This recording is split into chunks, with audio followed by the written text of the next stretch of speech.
Gentlemen, sports fans, and data enthusiasts, welcome to the August meeting of the Tableau Public Tug. This month is our first collaborative event, and we are co-hosting with none other than Sports Tug to bring you a powerhouse event full of sports-themed data magic. Now, let's meet today's all-star lineup, and it's a dream team of sports data visualizers. Starting off strong in our community spotlight, we have one of the leaders of the Sports Tug and Sports Viz Sunday. Give it up for Moses Wooten. Next up, it's the reigning champ of Iron Viz, fresh off his victory and ready to slam down some Major League Baseball magic with his MLB attendance viz.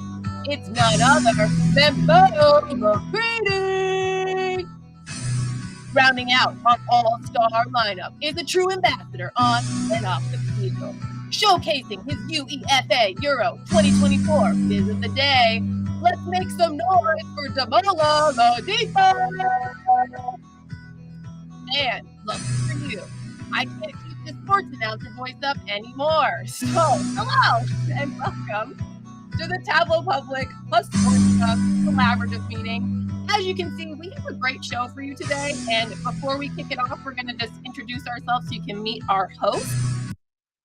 On the Tableau Public Tug side of the house, we have Preeti Loda, Priyanka Dubal, myself, Lisa Trescott, and Eric Howard.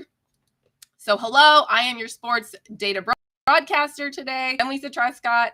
I'm a research analyst at Miracosta College, which is in San Diego, California. Go Padres. And I am also a Tableau visionary, a Tableau Public ambassador. Back in 2021, I was the Iron Viz champ, and I spend a lot of time visualizing fun stuff, mostly pop culture, TV, movies, things like that on Tableau Public. So I am now going to pass the baton to Preeti Loda to introduce herself. Thank you, Lisa. That has been the most exciting intro I've ever been a part of, and kudos to your presenter voice. It had me cracking. Hello, everyone. I'm Preeti Loda. I am a Director of Analytics and in higher education in Boston. Really excited to be part of this. I was just talking before we started the session. I was like, what sports do I want to talk about? And I was like, cricket. Give me a shout out if you all have ever watched a cricket game or know about cricket, because we want more sports in this, right? Thank you, Lisa. All right, up next is Priyanka Dubal. I don't think I can top that energy, Lisa, so I'm going to do a very plain one. But hi, everyone. Good, happy to have you here. My name is Priyanka. I'm a Sorry, can you hear me? I think I'm having a bit of network issue again. Is it again? It's a little echoey, yeah. Oh my gosh. That's too bad. Oh, that's better. Is it better? Sorry, bad day for network. Yeah, I'm going to just introduce myself quickly. My name is Priyanka. I am a Tableau Public ambassador. I am working as a BI developer at Cadillac Fairview. Seems like a challenging day with network, but I'm going to try my best. Awesome. Okay, I'm going to pass it next to Eric. All right. Well, hello, everyone. I am Eric Howard. I'm a manager of data analytics at Vanderbilt University Medical Center in Nashville, Tennessee. I'm also the one of the co-leaders of the Nashville Tug. That's how I got started with tugs. My sports fun fact is I actually have been on the front page of the sports section when they actually printed papers twice. So you may not know, I was a hot air balloon pilot, and we have a marathon here, and I was flying over the very first marathon when they first all started. So I got on the front page of the sports section with my hot air balloon. I also flew a inflatable airship around the Nashville Predators arena for 3 years when they first got started. So I went to every hockey game for 3 years, and that was a lot. So that's my sports fun facts for you guys. Glad to be here. Those are really fun facts. Yeah, had a good time. All right, I am now going to pass the ball to the sports tug leadership, which is Stephen Scott, Ryan Soares, Frederick Ferry, and Mo Wooten, to give us the full playbook on what their tug is all about. So over to you all. Yeah, thanks, Lisa. So as Lisa mentioned, my name is Stephen Scott. I'm currently based in Seattle as a BI engineer. The whole reason why we made the sports Tableau user group is just simply giving more access to sports analytics. Having worked in sports myself, and Mo currently works in sports too. Also, Fred and Ryan are also huge fans, extremely talented.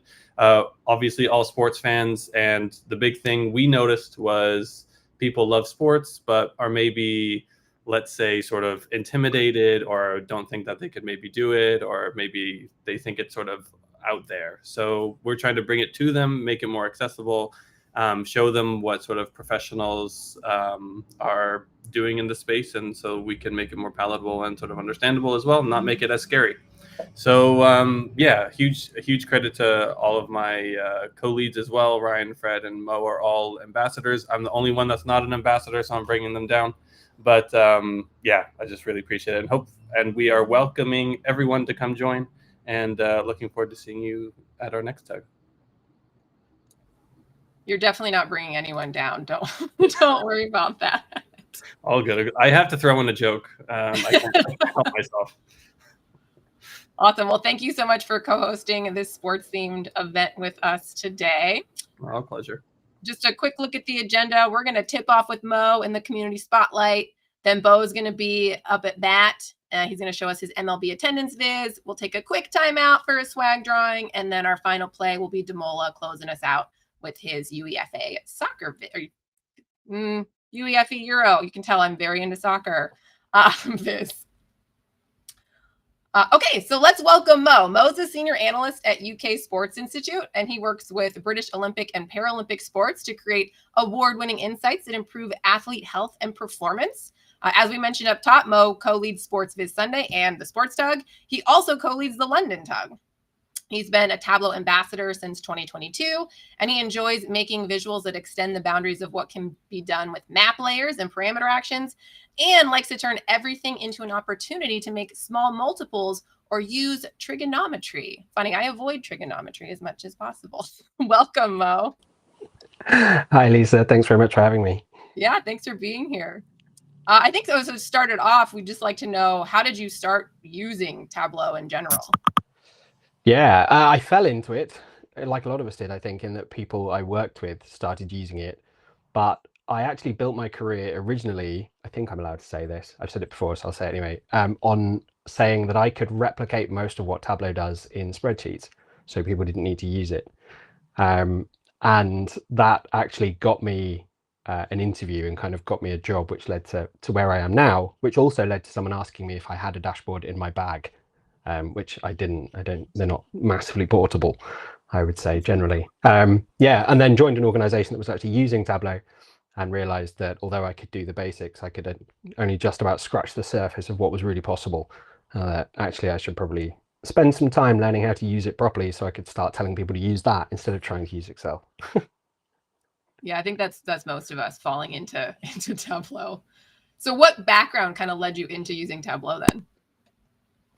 Oh, I've lost your sound, I think, Lisa. That was awkward. Can folks still hear me? I think I can hear you now. Can you hear me? I can hear you. I can hear both of Then you. we're all good. Okay. Okay, so I was just asking what background led you to use Tableau? So I've been a data analyst for 15 years, I reckon now. But I actually started out doing something completely different and ended up moving sideways into analytics when I realized that it was something I was interested in, and it was something that was becoming a career when I was kind of starting out in work. Analytics wasn't, statistics was, and there were statisticians, but they were very paper-based. And analytics really came about when I started working. And I saw it as a great opportunity to help people make better decisions, really, which is kind of what we're all trying to do, help people make better decisions to make the world a better place. Yeah, absolutely. Okay, so obviously today we're talking all about sports.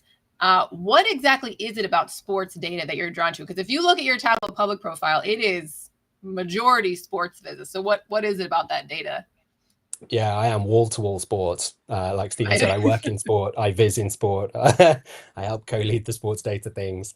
It's the narratives, honestly, is what I really enjoy about it. And the fact that you can pick a personal narrative. You can pick one about an athlete that really means something to you, or an event that you saw that really connected you to something, or made an impact on you. Or you can pick a narrative about a team, or you can pick a narrative about a competition, or you can pick a narrative about a sport and how global it is. And I think these things really connect with everybody. It's storytelling kind of at its most basic. And I often say that sport is one of the two most common languages in the world. I think the other one is music. Everybody knows what sport is. Everybody has a connection to a sport, even if it's just a small fleeting one and they don't consider themselves a sports person. Every country has a sport that it is particularly proud of and that really means something to people with that identity. And it's all of that is what I really like. Being able to look at sports data means that you've always got these meaningful connections to different people. And there's no right or wrong to a lot of it. You could easily kind of be accused of getting it wrong if you get the result wrong. But if you're talking about best or worst, or again, you're talking about the things that make an impact on you, these are really kind of personal, emotional stories. And that just gives you a lot of freedom to be able to pull out the things that you want to pull out and kind of provoke the feelings in your readers that you kind of want to, I think. I love it. I love that storytelling is kind of at the center for you. That's amazing. Yeah, very much. Yeah. Because I never really thought about sports data that way, honestly. So as somebody who does not visualize sports a lot, and others who don't, right? What advice would you give to somebody if they're trying to get started with sports data, and find those stories and data sets? Find the thing or the moment that kind of makes you buzz. It might be a club that one of your parents supported when you were little, and so it makes you think of them. It might be something that your friends play. It might be something that you've always really wanted to play and never had the opportunity. It might be something you pursued to a pretty decent level. It could be something that you like because you were once walking down the street and you really liked the color of the tops that their supporters were wearing. Like, any of these things are great ways to find a way in and to then bring that passion into that storytelling and to give you that kind of through thread of what you're trying to do. And from there, a lot of sports data is quite easily available. Wikipedia is a great resource. For some of the bigger sports, you've got things like FBref, American Football Ref, stuff like that. Sports Viz Sunday has a huge repository of sports data that we've collected over the years and been given or we've gathered. So there's also some good stuff to look at there. So it's also quite easy to get hold of data that you then kind of want to show that then connects back to that. But yeah, find the thing that connects you to sport, however small it might feel, and just blow that up and make that your viz. Viz what you love, right? Very much, always. Like, yeah. It's the only way to start, I think, because otherwise it feels so daunting, and particularly in sport, because you can go, I don't understand how to play this sport. I don't know what the tactics are. I'm going to be really embarrassed because everybody's going to know so much more about it than me. But if you start with what you love, nobody can ever come at you saying, I don't think you love it enough. And that love will be the thing that kind of shines through. And that's what other people will pick up when they start reading your viz. They'll pick up your love for it. And that's like the most important thing, I think. Well said. Because the statistics or the sports stats is what is daunting to me. So that's a really great Okay, so you did mention Sports Viz Sunday and had the repository of data. How did Sports Viz Sunday get started, and how did you kind of come into this leadership role? Sports Viz Sunday is a community-based kind of primarily Tableau project that started many years ago with a whole heap of different people that aren't me. And they wanted to use it to bring sports fans together, really, around sports visualization. It's kind of a common thing, like Stephen said, there's a core of people who that's their go-to when they want to visualize something, is they want to visualize something sports ways. And so it kind of gave them an opportunity to meet, but also what it really is about giving people a leg up.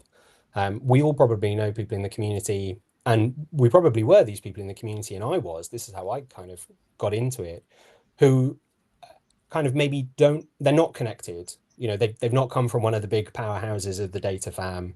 They kind of they want to get involved, and Sports Viz Sunday is really focused around being able to showcase what those people are doing. So it doesn't matter who you are, it doesn't matter what your background is. If you're wanting to do sports viz, and it doesn't, importantly as well, it doesn't matter where you are in your career. This can be the first viz you've ever tried, and we want to showcase that. We want you to be involved. We want to give you a place so you feel like that you belong in this community. And that's what happened to me. I spent a while sitting on the sidelines going, I don't know how to get involved. I'm really embarrassed. I'm really shy, la, la, la. And eventually took the plunge and had been kind of contributing to Sports Viz Sunday and just doing some of their challenges and slowly getting to know people. And then it was time for some of their co-leads to just step back and devote their time to doing other things. And I wrote what is in hindsight, a very serious application for why I should be considered as one of the co-leads. And very pleasantly, they also agreed and so invited me to join the group, and yeah, have remained kind of there since. Well, they're lucky to have you as one of the leaders. Yeah, it's very kind. Thank you. Yeah, and you kind of spoke to this, but what is kind of the vision or goal of the initiative? Yeah, to be able to lift people up. It's to find people who are doing great work, but they're just doing it in the corners and in the shadows, and they don't yet have the connections on the network to really boost themselves, or to find the people that want to find a community. They want to talk to other people. They want to be inspired by what other people are doing. They want to seek some feedback, but you know, they don't want to just chuck it out into social media and just get feedback from whoever comes. You know, so it's really, we want it to be a platform for people to be able to be proud of what they've done, to maybe learn some skills, to take inspiration from each other. But like I said before, it's to feel like they belong somewhere. You know, it's to feel like this is a place for them, regardless of where they've come from, regardless of where they're going. They're interested about Sports Viz, and therefore we're interested in them. And that's great, because I think all of us on this call, myself included, used to be the people who hid in the shadows, and maybe some people on this call still are. So thank you for wanting, you know, sharing that and wanting to lift everyone up and finding a place for them. Cool. Do you have a favorite Sports Viz Sunday project or community viz that may have really stood out to you? Yeah, there are two, one quite a while ago and one that's more recent. One of the very first ones was CJ Mays, who's one of the other co-leads and relatively well known in the Tableau community. He did a Champions League final viz, which really just opened my eyes to doing visualizations in a different way. It was the first thing I'd seen that I felt you could get on an A3 bit of paper if you were walking down the market into like a poster shop. And I sort of went, wow, I'd never thought about trying to make poster designs. That's not what he was trying to do, I don't think. He was trying to make an awesome visualization. But I've never really thought about trying to make like a poster. Well, he did call it a poster, but that idea. And it really started to change how I approached kind of what I was doing on Tableau Public, as opposed to kind of the more traditional stuff that I'm doing at work, which is more about insight and influence.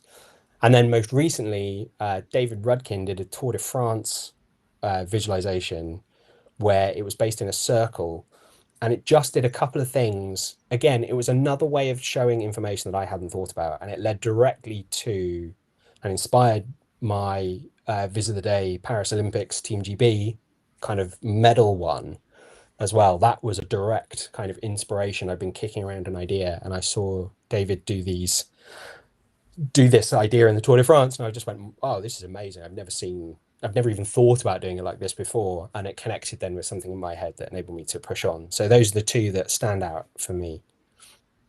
That's what I love about the community projects is people visualizing things in a way you never would have thought of, and then allowing you to be inspired by them. Yeah, totally. And that's kind of, we do also run challenges from time to time where we'll put out a data set and go, hey, who wants to do something cool with this? And we'll join in, loads of people join in. And it's incredible the breadth of different viewpoints you get on visualizing the same data. And again, who chooses what narratives and how they choose to show it. You don't get two that are the same, even if they're trying to talk about the same thing that they found in the data.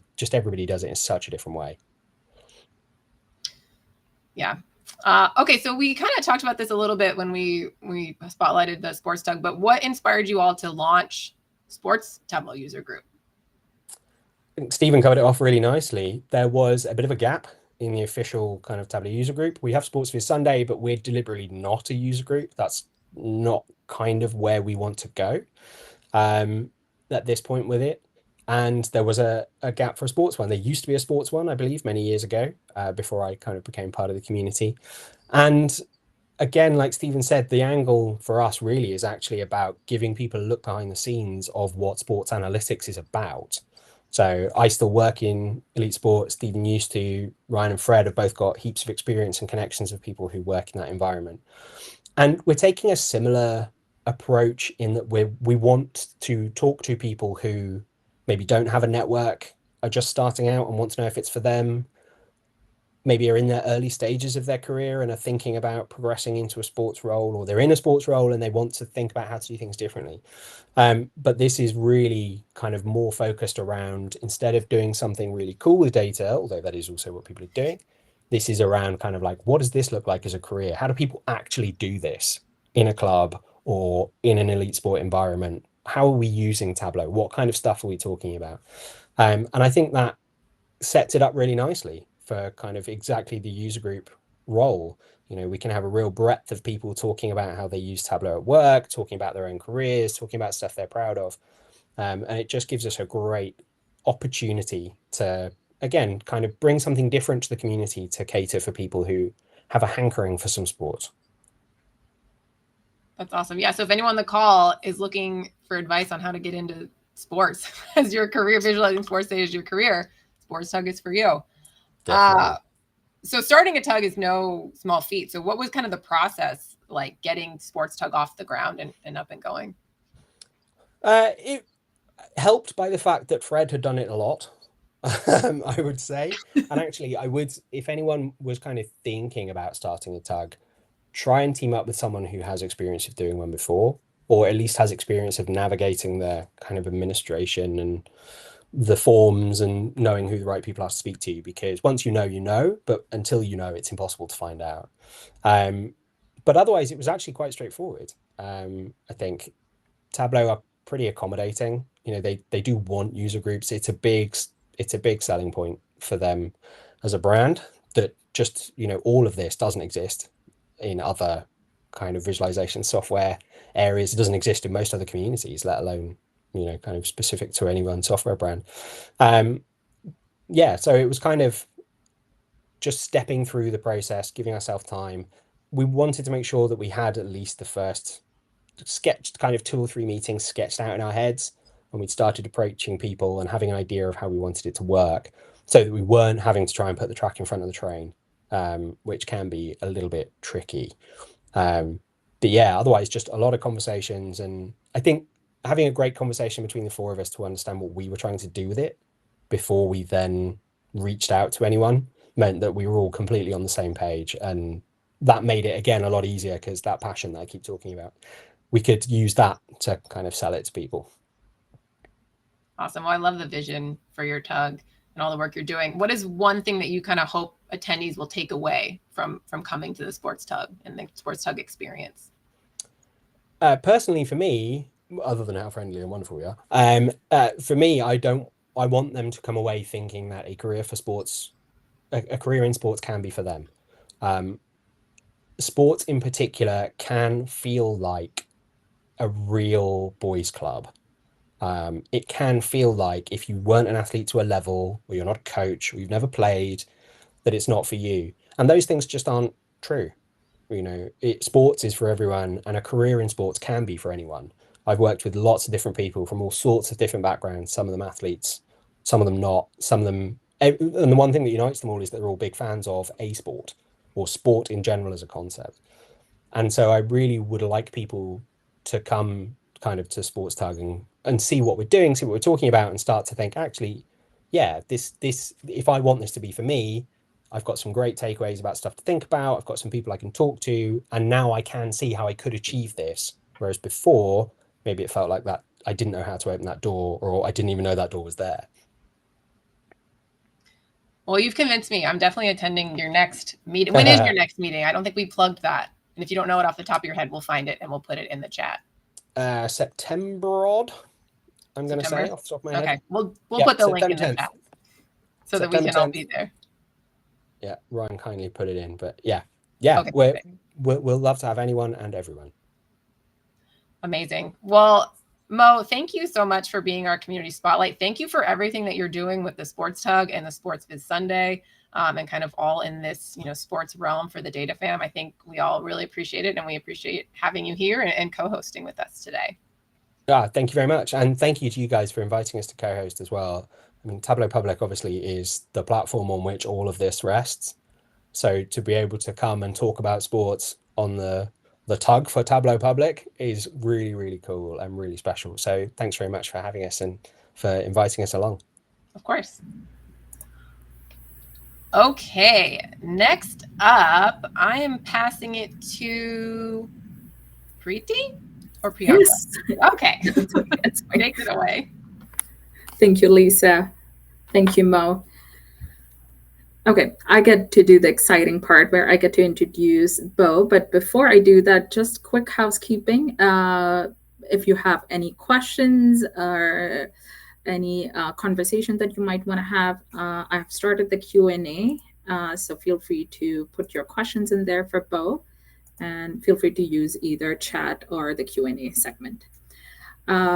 I love this introduction, Bo, that Eric put on his LinkedIn profile. He said that one of baseball's greatest whizzers, an Iron Viz champion, Bo McCready. That is how we are going to refer to you going forward. Bo's Tableau work focuses on pop culture, sports, and history, and includes more than 10 Viz of the Days. And I have followed Bo's work on the Reddit channel, Data is Beautiful. If you have not checked it out, please do check out that segment. There are such great projects that come through. He has been using Tableau since 2012. Bo also enjoys screen printing as a hobby, creating data-inspired shirts that are worn throughout the company, throughout the community. And I am proud owner of one of Bo's prints. I was like, I don't want the t-shirt, I want the poster that he had brought and shared with us at the Tableau conference. Bo has a PhD from University of Wisconsin and currently works as a data science manager. Hopefully that has not changed, Bo, else it is from your LinkedIn profile. Still accurate, that's perfect. Yeah, thanks. Cool. Okay, Bo is gonna talk to us about his Major League Baseball attendance 2024 Viz. Take it away, Bo. All right, thanks so much, Preeti. So as I get my screen shared here, perfect. Looks good. Okay, cool. So yeah, super excited to be with this group and talk a little bit about a project that I actually haven't had a chance to talk about yet. So this is fresh content, and hopefully we'll all learn a little something together.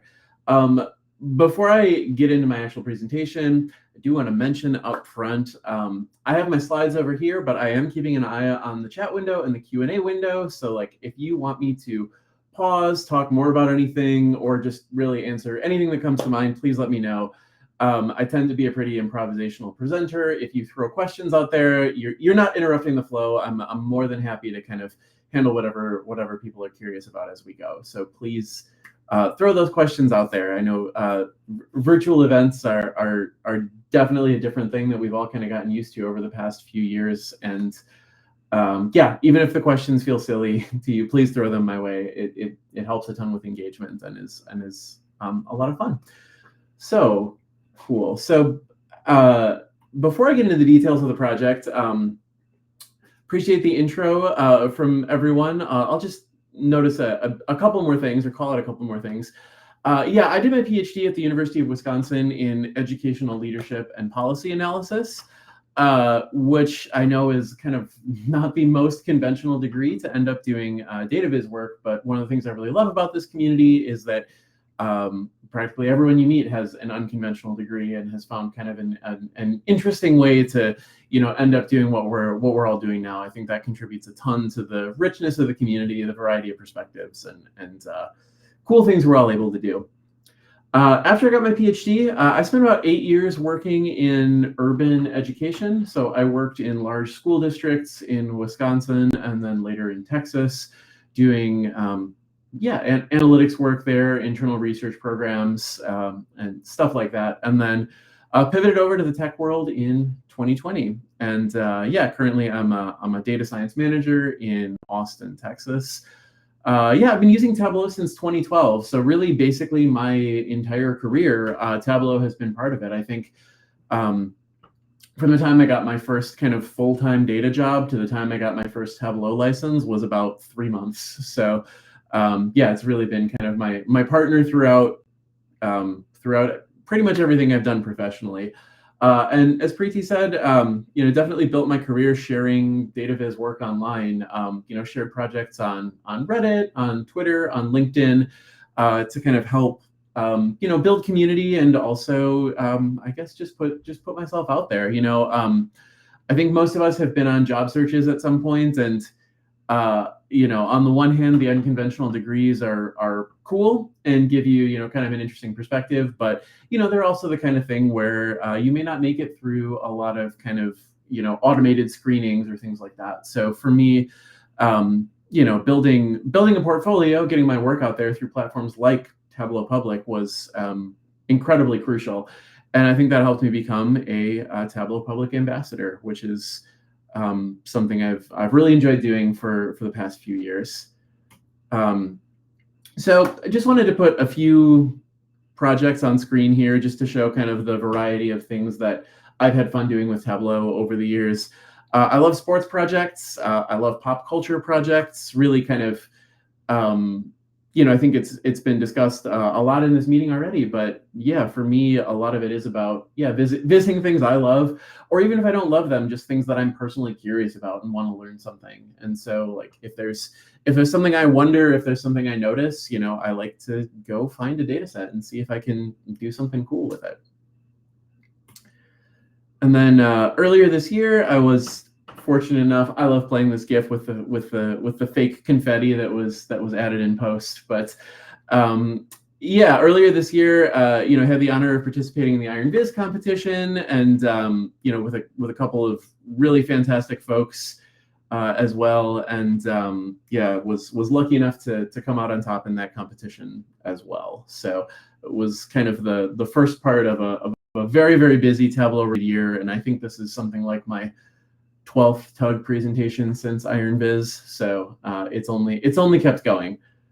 But today I want to focus on the viz that we have briefly highlighted so far. So this is a project about Major League Baseball attendance in the 2024 season by team. It incorporates a lot of the things I really love: radial charts, sports, map layers, my growing love for those, and small multiples. I feel like for a while, pretty much everything I was doing was some variation on small multiples, and this was a good way for me to blend a lot of those things together and try something unconventional while also learning something new.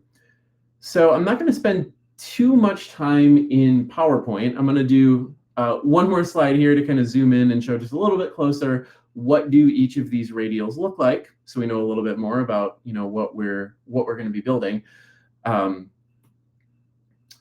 this was all done in one sheet. So I'll go back here again. This is a one sheet build. I guess the legend technically is one other sheet, but everything you see here, this whole small multiple chart with everything there, one sheet, including the text. And so this for me was a fun project to try to figure out how to do that one sheet version.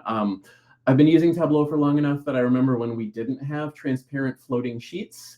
And then I leveraged those for a really, really long time when I wanted to layer graphic types like this. And that still works, especially for a kind of for fun dashboard like this. Really nothing wrong with using floating transparent sheets and trying to figure out how to line them all up.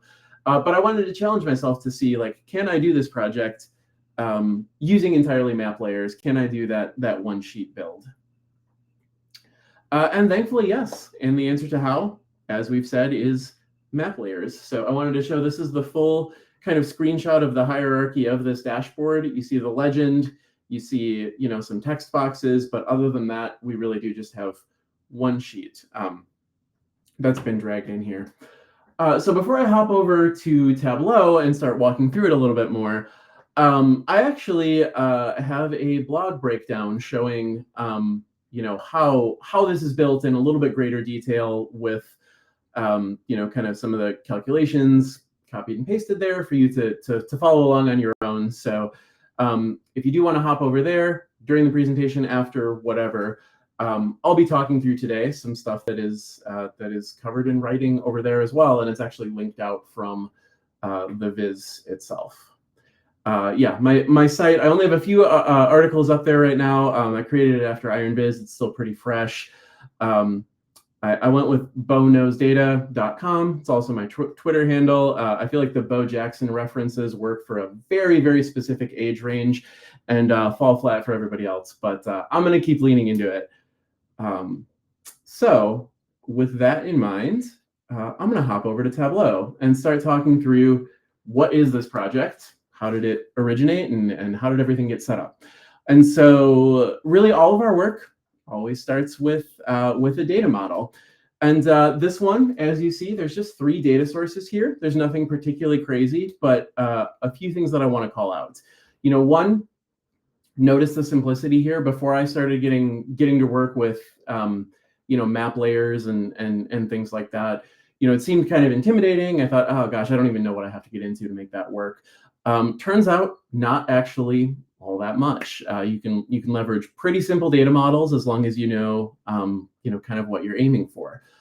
Mo also referenced the sports reference suite of websites. I got this data from Baseball Reference, so really great place to grab data for lots of different sports. Is that StatHead Sports Reference network of sites, and I use it all the time, and I did for this project as well.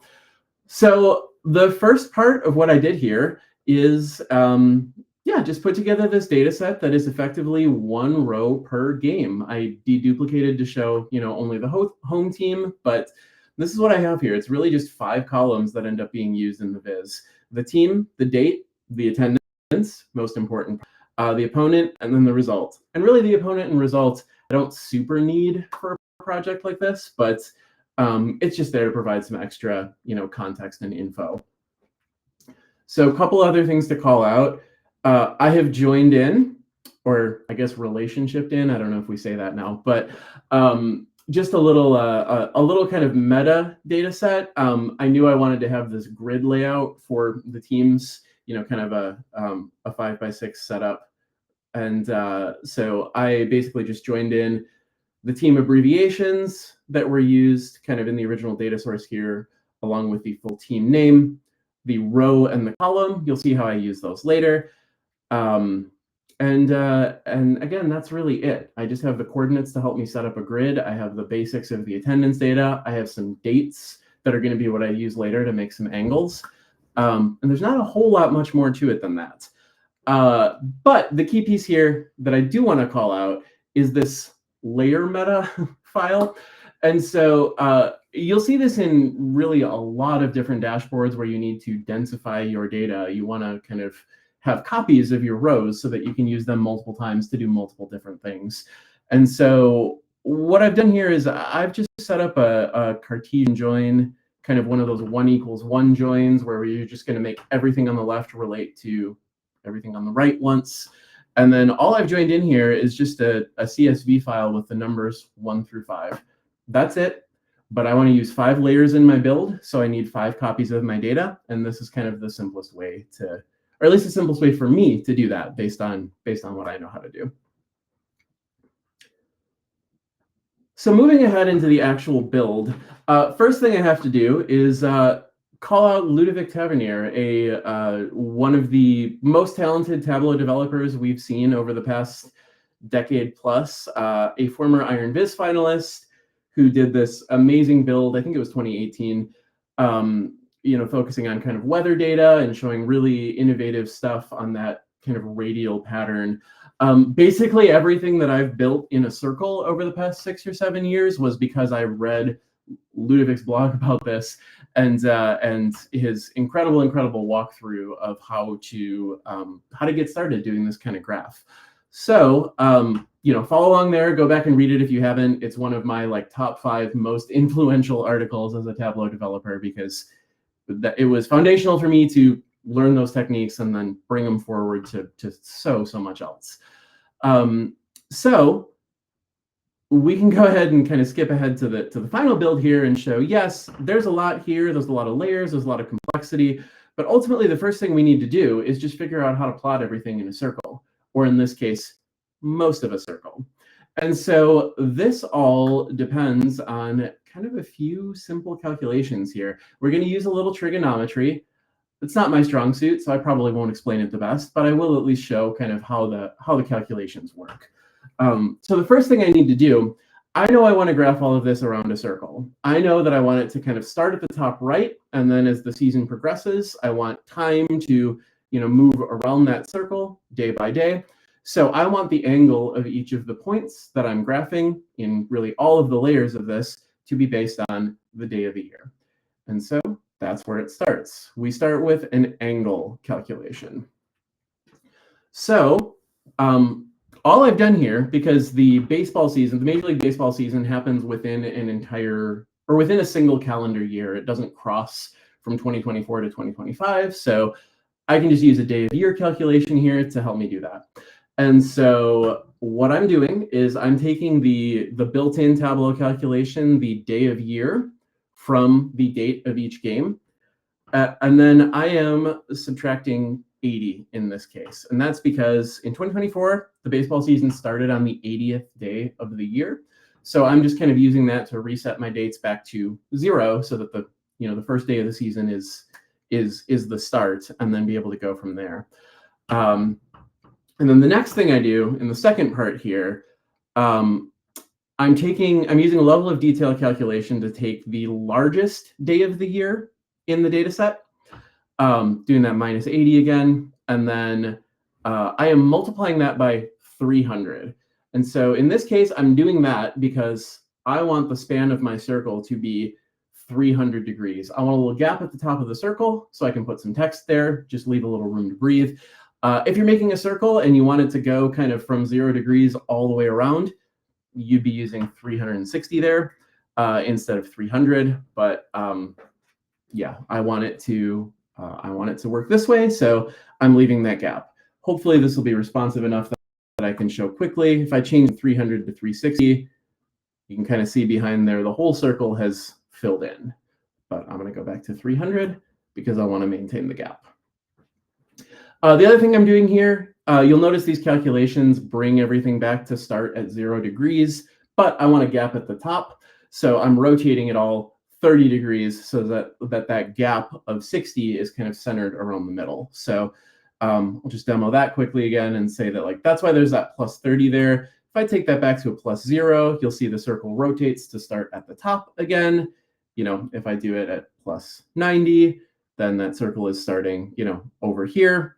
But for my build, I want the circle to start there, and that's what it's going to look like. So hopefully this already demystifies a little bit about how you graph things in a circle. You just need something that you have on a scale that you like, and you need some way to convert that from 0 to 360 degrees, or fewer if you don't want it to go all the way around. But and then you can kind of play with it, and it takes a little bit of trial and error. You rotate it, you look, you think, I want it to start here, I want it to go over there.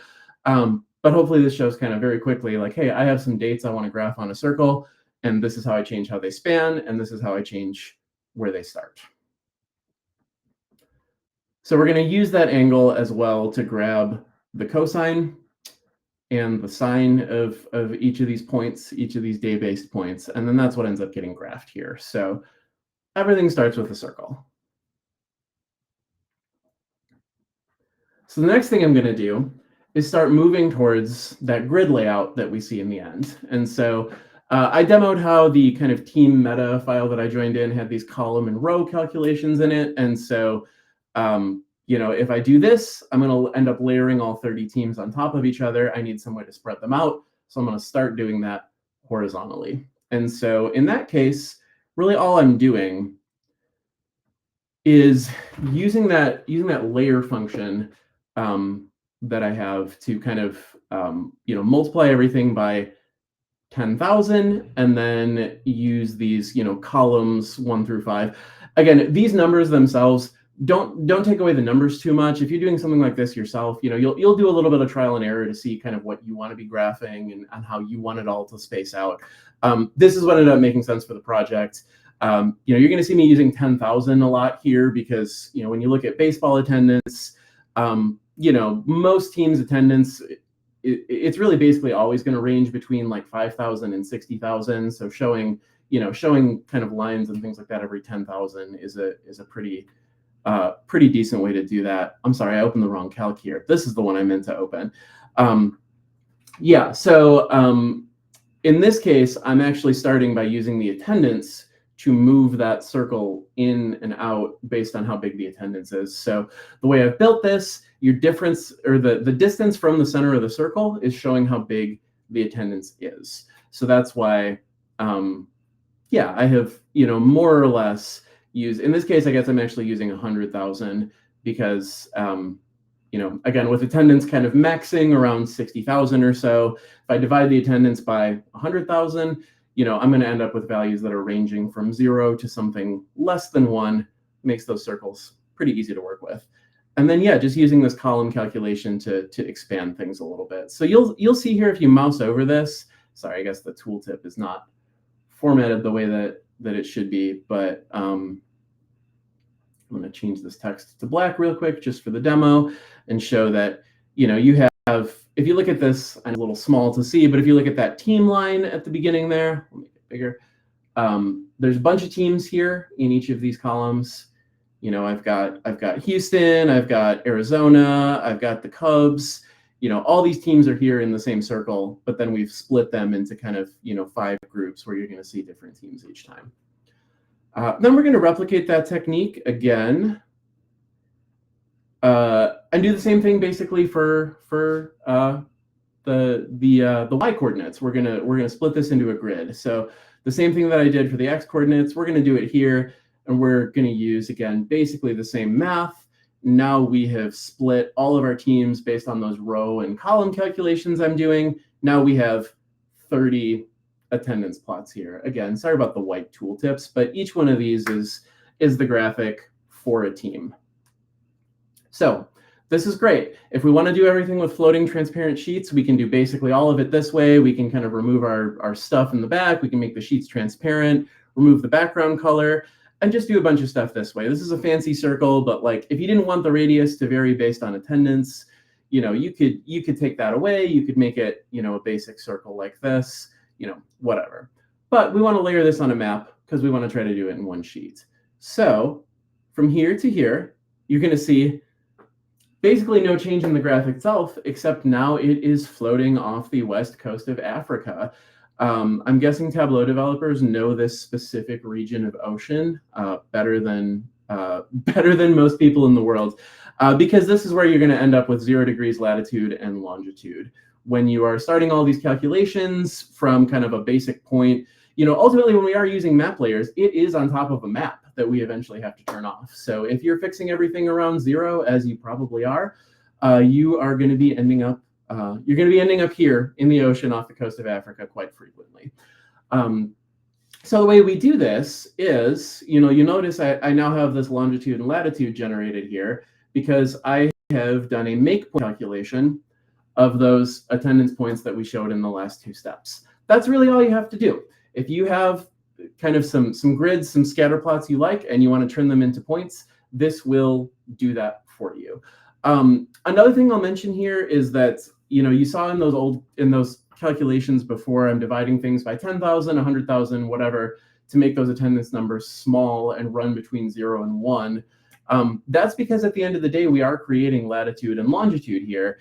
And, with global latitude and longitude numbers, kind of running in the dozens to hundreds, if I'm pulling, a point in there based on, 50,000 people coming to a baseball game, it's not going to know what to do with that. That's it. It's going to create coordinates that are off the globe. It's going to be nonsensical. So you have to kind of take the things that you're graphing and bring them down into something that would make sense if it is plotted on a map. So anyway, that's why we do some of that. But ultimately, all we've done here, we've made a circle. We've stretched that circle out a little bit and changed the radius of some of the points, and then we've turned those into coordinates that we can plot on a map. Not a lot of steps, not a lot of calculations here. Again, I'm going through it quickly because we have limited time, but hopefully it seems possible-ish. Next thing I'm going to do here is I'm going to add a line for each team to show the capacity of their stadium. So part of the context I want to show here, when the crowds are really small, is it just because you can't fit that many people in a stadium? You look at a team like the Boston Red Sox, traditionally very good attendance. It's not a big stadium. So the fact that their attendance is kind of frequently in the high 30,000s doesn't actually mean people aren't showing up for those games. They just only have so many spots available. On the other hand, some of these other teams are quite empty compared to their large stadiums. So this is the first time where I am layering on a second map layer, putting the layer in layers here. So the capacity make point calculation here, I guess I'll take a step back.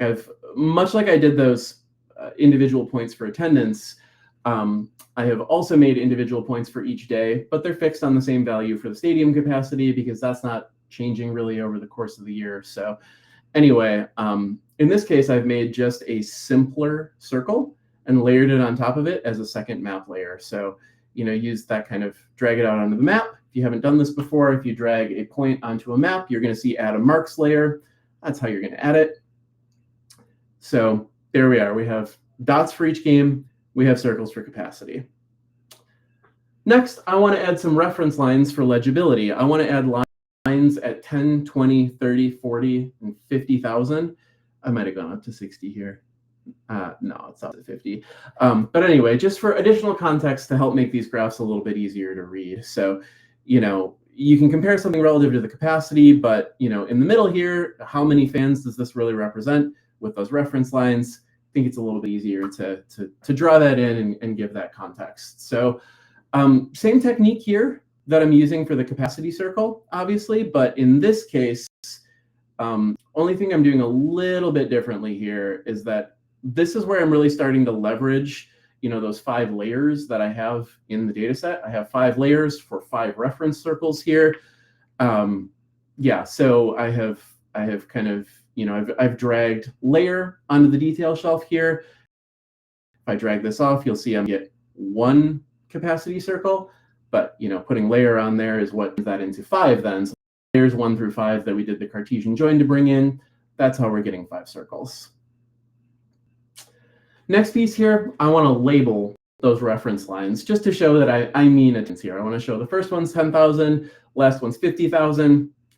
Label more if you want to, but for the small multiples, I wanted to keep it simple. So first trick I'm doing here, because I have this densified data with 5 layers, I am telling Tableau which layers I care about when I'm labeling. And so I'm saying if the layer equals 1, then 1. If the layer equals 5, then 5, because it's those first and fifth circles that I want to be labeling.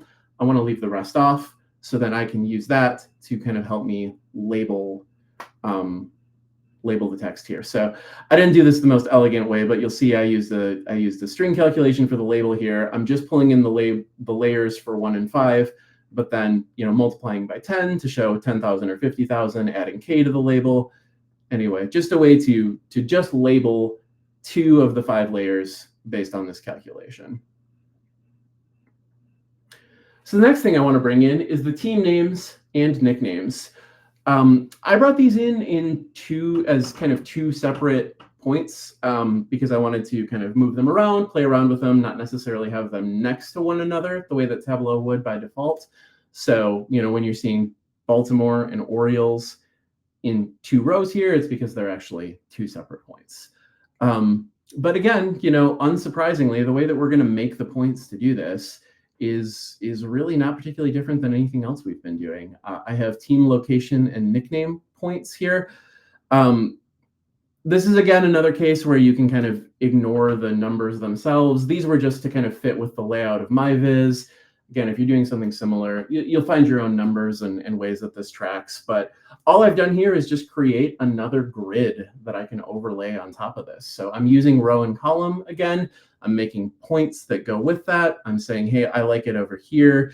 You know, again, trial and error. If I want to move those labels around, I change these multipliers, and you see, like, change that to a 0.86, and now, you know, the team names have gone somewhere crazy. Again, trial and error. I probably tried a bunch of different numbers before I liked where these sat. But ultimately, again, we're just making a grid that we can map, and then, you know, making it a little bit flexible. Next piece here, very similar approach. There's a theme here. This is really all kind of just variations on the same approach, where we are going to draw things, whether that's a point, a line, a circle. We're just putting different points on this map. And so to start to be able to draw this kind of little reference bar here where I show, you know, what was the range of attendance and what was the average, again, just points on the map. So the way we're going to do that is we're going to start by just plotting a point to show average attendance. And so in here, you know, I have this, what is this one called? This is the attendance average make point. And I have, again, just used kind of a grid-based calculation to, you know, plot these somewhere on the Viz. If you want them somewhere else, you know, change the 0.3 to the 0.8, they start moving. Again, play around with this to kind of place things where you want them on your specific Viz. I'm going to use the same technique. I'll start going through this a little quicker because I know we're tight on time, but same technique to draw a reference line for kind of minimum and maximum attendance. Again, everything you're doing here, you're just figuring out, hey, I have a grid where I'm going to plot things. Where do I want that point to start and where do I want that point to end? And therefore, what coordinates do I need to do that? So repeating the same process, but instead of making a bunch of points for a circle, I'm just making 2 points so that I can draw a line. So I have this attendance range calculation.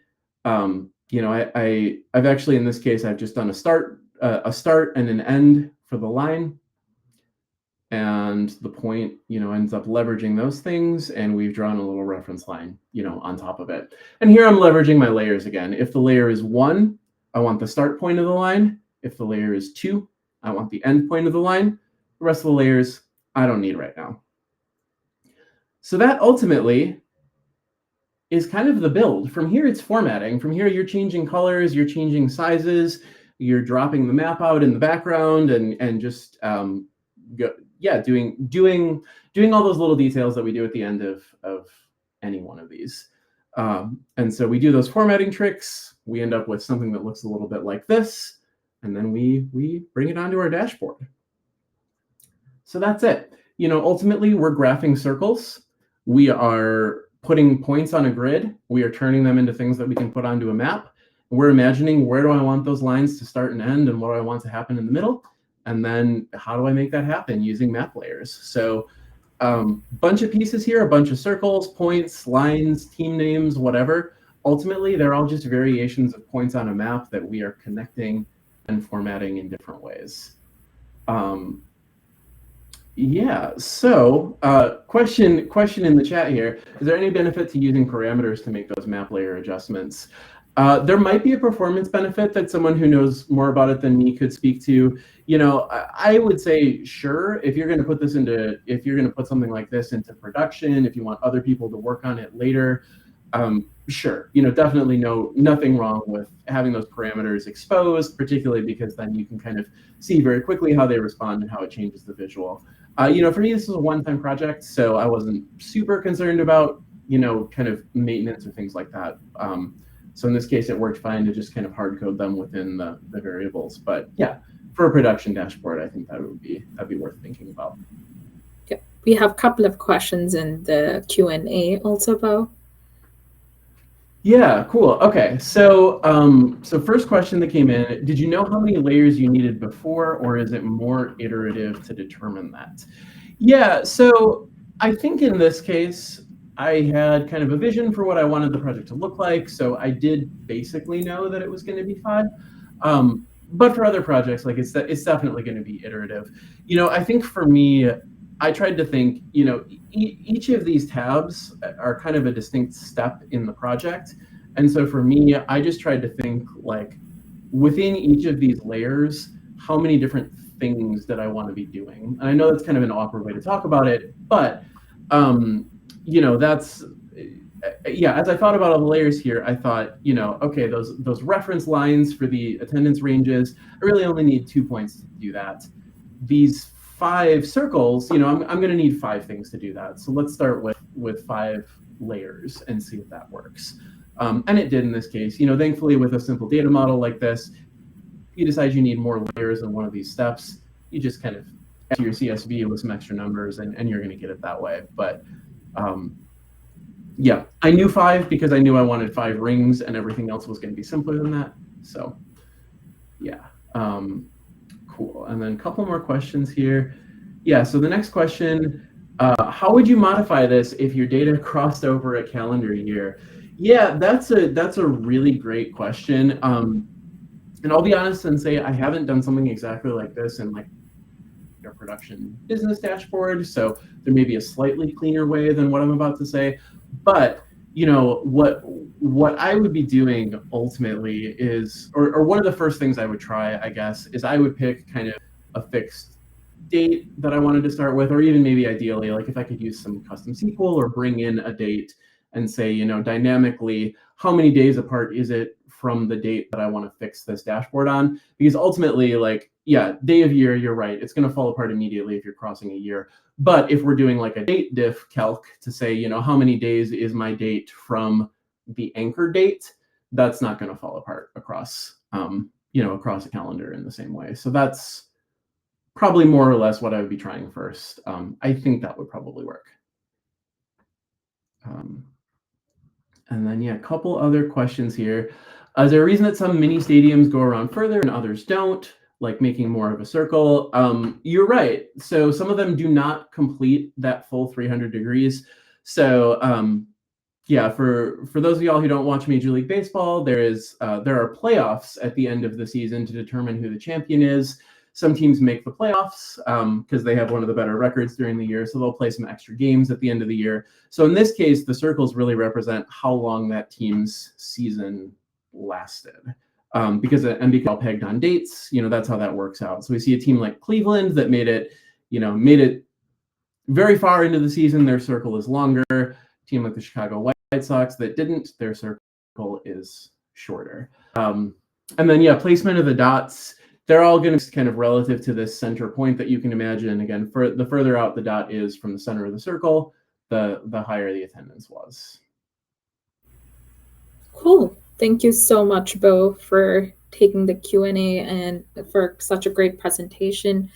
As I said in chat, I've always done the transparent sheets and overlay stuff. So the map layers is going to be my next stop. Thank you once again. Awesome. Thanks, everybody. Okay, Eric, handing it over to you for the swag run. All right. Well, thanks, everyone. Let me share my screen. We'll jump into it. We have 2 tugs here today. So we have 2 swag drawings. We're going to spin this wheel twice. Let's see who the first winner is.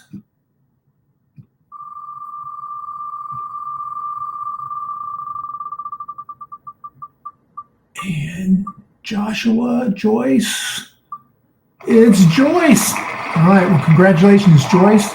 I will send you an email, tableau.public.tug at gmail.com, and we will set you up to get your swag. And I'll just use that same email and let Scott know what he needs to send his to. Jason Dunn. All right, well, congratulations, Jason. 2 great winners, and we will get in contact with you, and hopefully we'll get that swag out to you soon. So Next up is Priyanka and Damola. So let me stop sharing and we'll get on with the show. Thank you all.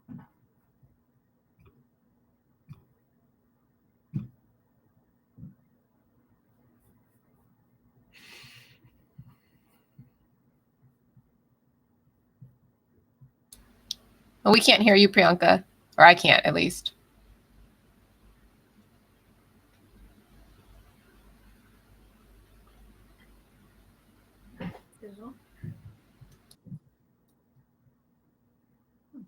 What's happening with the audio? Sorry. I can hear you now. Oh, okay. Oh, that's great.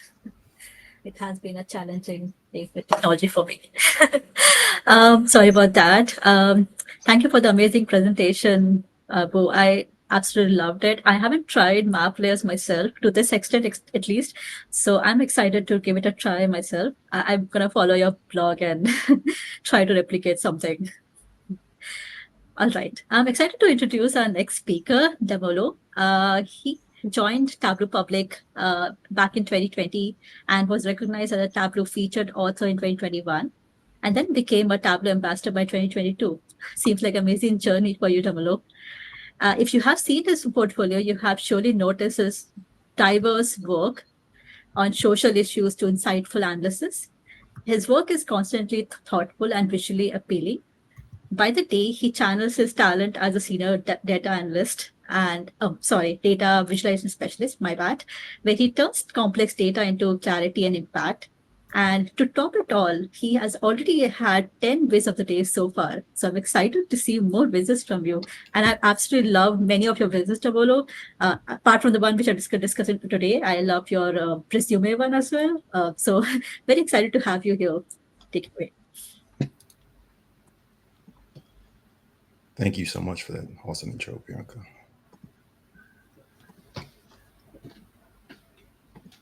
Okay, I'm just going to share my screen.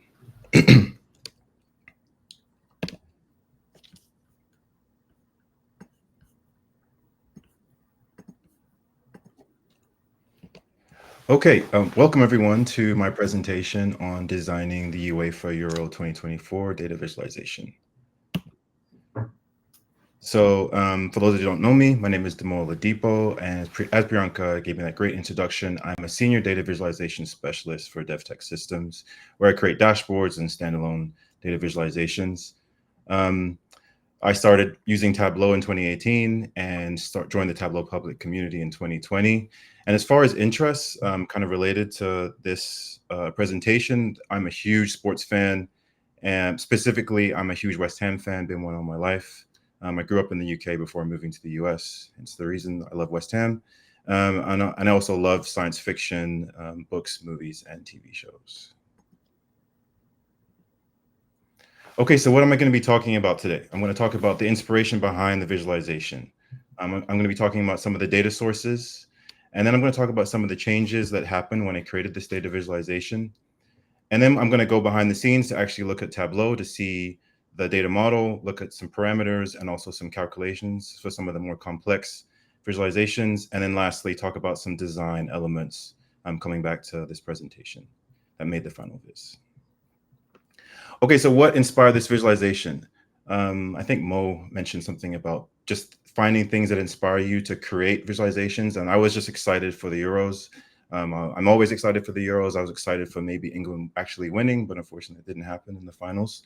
I was really excited by the branding that was used. I used some really vibrant colors for the Euros, and I wanted to pull in specifically the blue that was used from the branding. There was also a visualization done by Ennio Di Belli that really inspired the map as well as the bands I used in my visualization. You can see that in the top right corner of this image here. And then a B-Swarm chart. So aside from just having a map, I wanted a way to compare some stats I was going to be using for the teams, not just geographically, but also using another type of chart, which is a B-Swarm chart. And I'll delve into some details of how that was created shortly.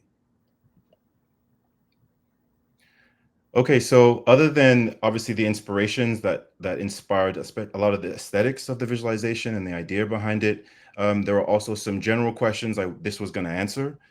one of the questions were who qualified for the Euros, and also what's the location of where the matches are going to be played. But aside from that, there were some specific guiding questions. One of them was, what is each qualified team's world ranking? This is important because it provides a benchmark for how good or the quality of a team. Another one was, what's the average age of each team? And I found this to be interesting because if you're looking at the average age, an older team may bring things such as maturity or composure, while a younger team may bring more pace, which is speed or more energy, or sometimes a fearless approach to playing. So I found that to be an interesting thing to look at too. And lastly, what is each team's worth? So the worth of each team, or the value of each team, is based off of the player's value at their club level. So this is basically giving an idea of, okay, if a team is worth a lot more, that may mean that the players on that team play in more competitive leagues. Teams that have a lower value may mean that their players don't play in as competitive a league, but it also means there could be an underdog narrative there that's interesting to look at as you're watching the tournament. Okay, on to the data itself. Where did I find the data for this visualization? So there were a bunch of different data sources. The first was the FIFA World Ranking data. I pulled this one because it gave the list of teams that qualified, the points, the previous points before the last points were updated, and also the most recent record, whether they won, lost, or drew. The points is interesting because it's actually a calculation by FIFA. For those of you who don't know, the points is calculated with using this formula here, showing it's the points before plus the importance of the match times by the difference of the match results minus the expected match results. The second data set was from transfermarket.com. So this one, I was able to pull the average age. I mentioned before I was going to be looking at which teams are older and younger. Also, I was able to pull the market value here. There wasn't a field called foreigners, which was a bit odd. But I think what they meant here was foreign-born players, because you have to be a citizen of the national team you play for. Maybe because of spacing, they couldn't fit the whole word there. But there is a field there. I didn't end up using it, but proportions of foreign-born players on national teams. And the last data set I used was stadium data. This was for the city that the tournament was going to be held at. The tournament was held in Germany, as well as the stadium name, and then also the stadium capacity. So as I was working on this project, I actually realized I needed to create an additional data set using QGIS. So as many of you may know, Tableau, for the UK, it's one polygon. However, Scotland, Northern Ireland, Wales, and England compete separately to qualify and play in the Euros. So I needed a separate polygon for these specific countries. So I identified two different spatial files. One was for the UK, where I pulled in all of the countries there, and then one was for Europe. And I removed the UK from Europe and added the two together, from the admin 1 from the UK and the admin 0 from the Europe spatial file, to create the spatial file I needed in Tableau. And this created the final data set. I made some minor data changes, made a field called label, where I converted some of the names to be how I wanted them to read, for example, Turkey here. I also added all the additional countries that could have qualified for the UEFA Euros, but didn't, and put an additional column called in or out to show if they did qualify or didn't qualify. And the reason for that is that on the map, I wanted to visually show if a team didn't qualify, the country would be gray. If a team qualified, the country would be blue. Okay, lastly, before we get to Tableau, I'll talk about some specific design changes and things that come to mind as I work on these projects. So throughout the design process, I kept coming back to the one guiding question: does this enhance the data visualization, or does it add noise? I started off actually creating this visualization with a blue background for the entire viz.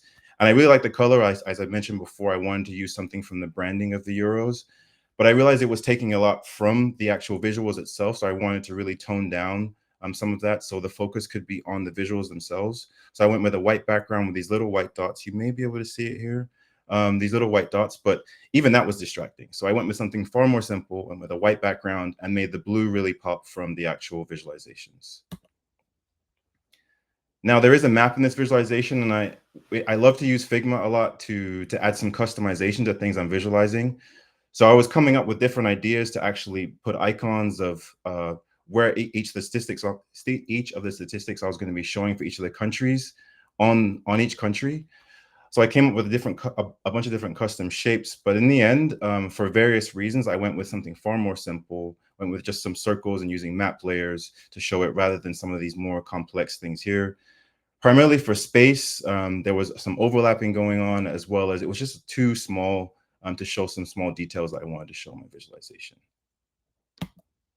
All right, so let's jump to Tableau to talk about the Viz. Okay, so this is the final visualization. We're not going to have time to talk about every single visualization here because there are quite a few, but I think we can definitely go over the more complex one, which is this B-swarm chart, which I mentioned was one of the things that inspired this Viz. But I first want to jump to the data source. So this data source is just at the logical level. It's just some relationships. So the first data set here is that final data set that I showed you the example of that I created. This is the spatial file that I mentioned that I also created in QGIS. And this last one here is the stadium data. So this stadium data is the same one that I mentioned that I pulled from the Wikipedia. And they were all joined on country, but for stadium data, it was just needed to be joined on the one country, Germany, where the tournament was held. Okay, so let's jump back to the Viz itself. Okay, so B-swarm chart. So I wanted to have a B-swarm chart because other than just showing the obvious geographic locations of where the tournament was being held, I also wanted to represent, using another chart, okay, for each of these countries, where is their FIFA ranking? So obviously you can clearly see the FIFA ranking if you hover over a country, you're looking at the number. But if you hover over here, you can see France is the highest ranked team versus a team like Georgia, which is the lowest ranked team here. So there's a level of interactivity hovering over that you can see between the two. But how is this actually made? So when I was initially coming up with the idea for this additional chart here, I was thinking it was first going to be a strip plot. So a strip plot you can see here is exactly what we were showing before in the B-swarm chart. However, there's no y-axis. And the issue with this is that there's just not enough space. So there's already a bit of overlapping here. And if you can imagine, if this was back on the main screen we were looking at for the dashboard, there would be far too much overlapping. A user wouldn't be able to see what they're looking at. So this chart would not work. So then I thought about a jitter plot. The benefit of a jitter plot is that it does move the dots you were looking at on the y-axis here. However, the y-axis for rows here is random. So a user could come in and see this chart that was on the page and think, okay, is there any meaning behind the height of these dots? And the issue with the jitter plot is there is no meaning behind the heights. So that also wouldn't work. So then I decided to go with the B-swarm chart, which you can see here. So the B-swarm chart is made pretty simply through 4 different calculations and 1 parameter. And we can actually end up building one as we talk about this here. So the first calculation is bin. I can just open this up. Oh, open a different screen. Let me pull this over. Okay, so the first calculation is bin. And the bin basically, the first piece you need for bin is a parameter. So you can see here, this is the bin size. This is the parameter. This adjusts the number of countries that can be in a specific bin or strip. So if I change this to 20, you would see that there are now more countries in this specific bin. I'll just change it back to 10. And I stuck with 10 because just for spacing and for ease of reading of the users, it made sense to stick with a number that you could easily see. So this calculation here, the first part is FIFA ranking divided by the bin size. So FIFA ranking divided by the bin size. And we know that the bin size is 10. And let's say, for example, we're looking at Denmark, which Denmark is right here. We know Denmark is the 21st ranked country. 21 divided by 10, sorry, is 2.1. Integer here converts it to an integer, so it's 2. Then timesing it by the bin size again, 10. That gives you 20. So then we know that the 21st ranked team falls into the bin 20 to 29, and we can just double check that here. If we open this up, show the header, we can see this is Denmark, 20th team. It falls within 29 to 20. So this is the bin size it falls within right here. Going on to the next calculation.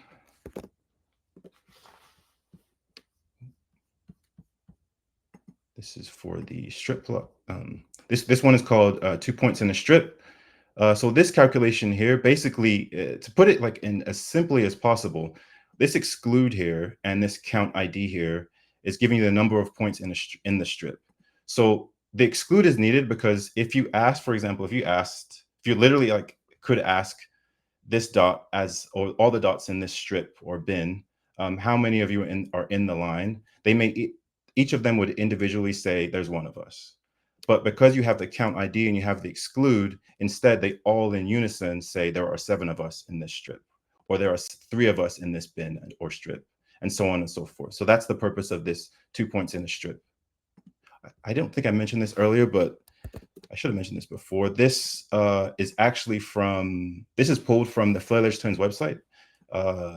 It's from the Creating a Bee Swarm plot. I have the link right here if you can see it. I'm happy to drop it in the chat after for those of you. Should have mentioned that earlier. But they detail in a pretty lengthy blog post actually how to create a bee swarm plot, which is where I pulled these calculations from. Okay, on to the third one, max coordinate. So max coordinate here, it uses the last calculation we were just looking at, 2 points in a strip, dividing it by 2 minus 0.5.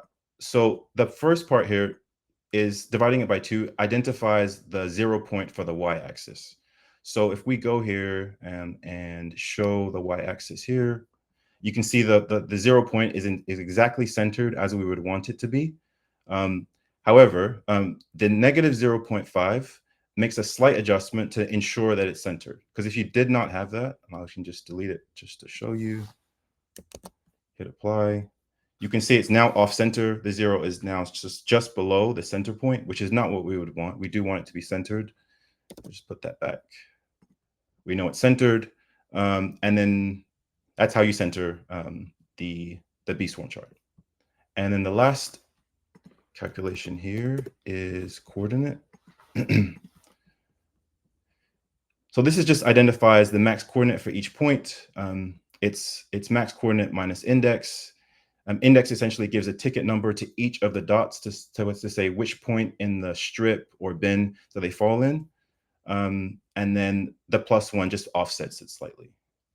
So I just want to start building this out really quickly. We know that we need ID. The ID is the unique ID for each country, bin across the top, bin for columns, and then and then the fourth calculation for coordinate should be there.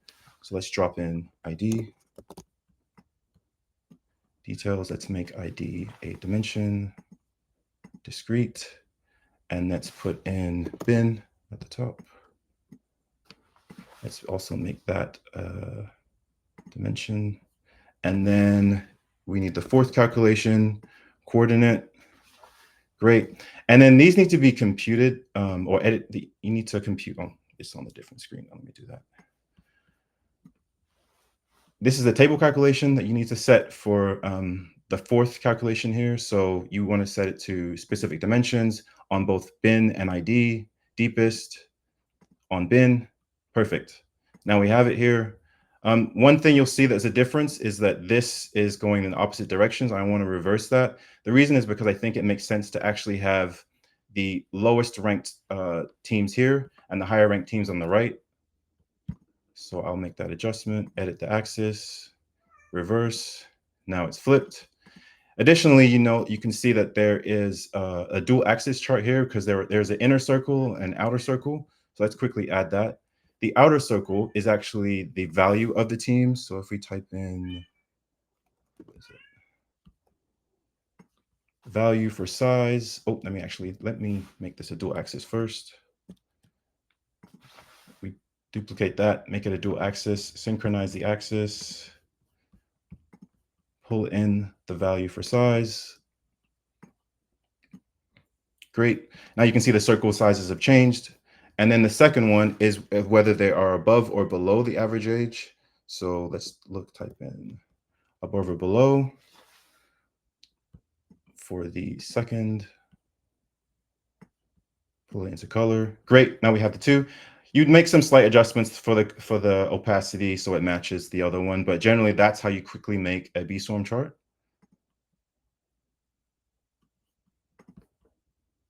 Okay, jumping back here. The other visualizations we have here are the map, which uses map layers. And I won't go through every single detail of how to make that one as details that I just went, but we can talk about it in general. If I just open up this map here. So the map's layers here are set. The first layer is the FIFA ranking. So we're actually showing the number. So obviously, unlike the B-Storm chart, which actually shows the position based on the ranking, this one actually shows the number in the circle since we have the space for it. The second shows the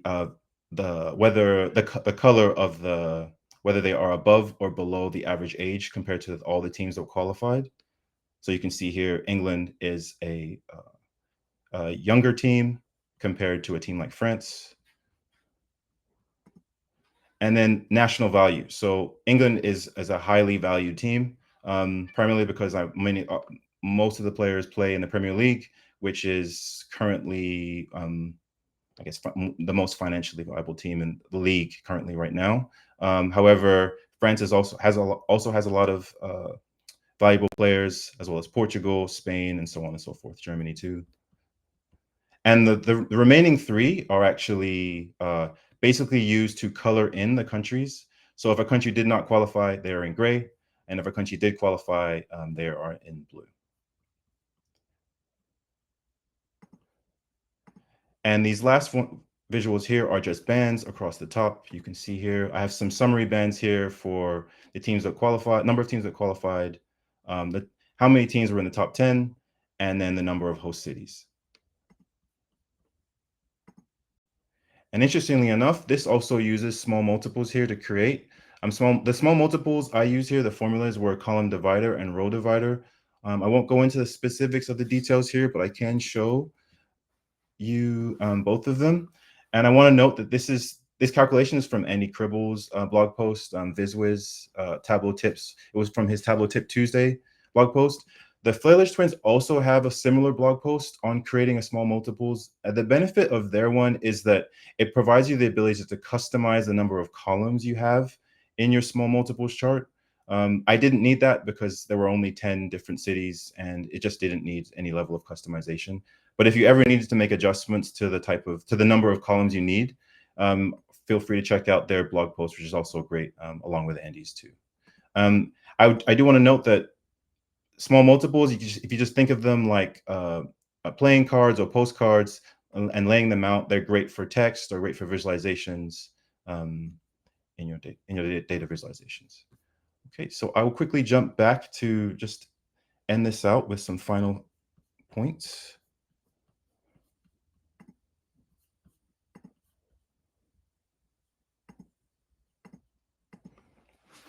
On to the final design elements. The first is the use of the Z layout. So I use Z layout a lot. I wrote about it in a couple blog posts. And the benefit of the Z layouts for me is because of the type of visualizations I use, which are usually just a couple, if not just one visualization, it provides the reader the ability to look at critical information first. So obviously you have the title and then some summary information and then some bands, or you could have some KPIs, and then to the main visualization, and then onto the legend, and then finally with the data source, and then the author's information there too. Additionally, I like to put a few small little things to make my vizzes what they are. As I said, I use Figma quite a lot in my visualizations. So the title text here was not made in Tableau. All the text here, vast majority of the text in this visualization was made in Tableau, but for the title, because I like to use Futura, which isn't native to Tableau, you couldn't see it if it was published. I pulled that in as an image and added some alt text so it could be screen readable. I also like the idea of layering it because some countries didn't qualify and I didn't want to really make the map too small. I think it's fine to put some overlays of text over some parts of the visualization. It also adds just an interesting element to it. So I did it in 2 locations here. Additionally, I use Figma for some of the background images. So for the background of the bands and the small multiples table, that was created in Figma. The text itself, as well as the actual small multiples, was created in Tableau. And lastly, the legend. So legends are obviously always key to really guide the user on what they're looking at. I made the majority of this in Tableau. However, the things like the circles and the arrows were created in Figma. You could create that in Tableau also, but it was just faster for me to do it that way. But overall, just really thinking about how can you make a visualization as simple as possible sometimes is how I like to think about it. Basically for time, but also if you want your users to quickly grasp what they're looking at. Sometimes less is more, not always, but less is more, depending on what your audience might be looking for or what you want to portray with your visualizations, can be helpful. All right, so that's it. Thank you all for sitting through my presentation.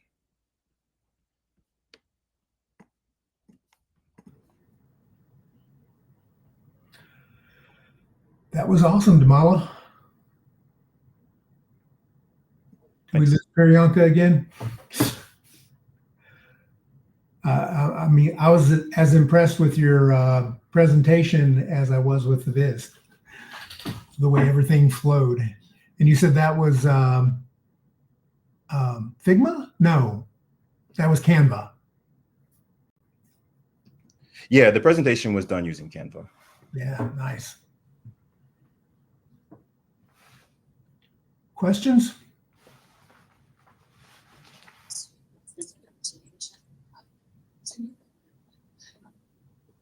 Oh, great question. I see one here. Why is the highest ranked team 2 and not 1? Okay, so this is the FIFA ranking for the world ranking.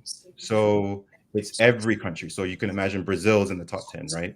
Argentina's in the top 10, but they don't play in the UEFA Euros tournament. So it's just the teams that qualified, that could qualify and also qualified for the UEFA tournament.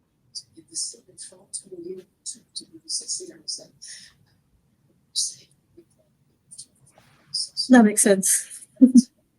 An off-topic question. I know that FIFA 2026 is soon. Are you excited about that? Very excited. Very excited. Yeah, we have some couple of matches in Toronto as well, so it's getting very exciting here. Yeah, it's gonna be very interesting to have 3 different countries hosting it. Yeah, exactly. Yeah. Some games are going to be played here in Nashville. I'm looking forward to it.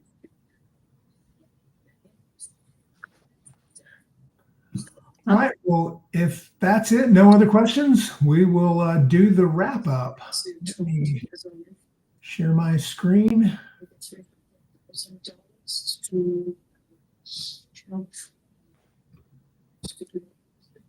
think that's it.